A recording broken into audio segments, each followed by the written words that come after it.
עובדים שם במפעל דגים, אבל הייתי חייב עוד פרנסה, זה לא הספיק, אז התחלתי למכור בורות.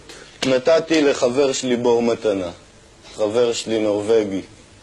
באתי, אמרתי לו, תכין לי מקום וזה, אני אבוא, אני אשים לך בור, והיה אז קיץ. סידרנו לו, מה זה בור מגניב? כולם באו לחצר תוך יומיים לראות את הבור שלו.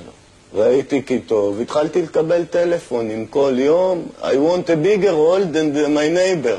יענו, הם רוצים בורות יותר גדולים מהשכנים שלהם, גם שם יש מי ששלט, רוצה אותו יותר טוב וזה. קניתי ואן, התחלתי לשים להם בורות בחצרות, $100 לבור בינוני, $200 לבור גדול. היית חופר את הבורות? מה פתאום? הייתי אומר להם, dig a place. כן. ואז הם היו חופרים לי מקום, הייתי בא, אני והאצבעות.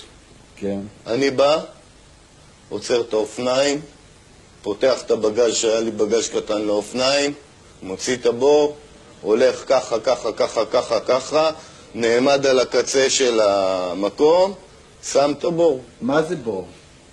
חור באדמה, מה זה בור? אתה לא יודע, עול. אבל פיזית, מה זה היה, הבור הזה? פיזית? פיזית זה היה בור. זה היה חור באדמה. ולא היית חופר את הבור.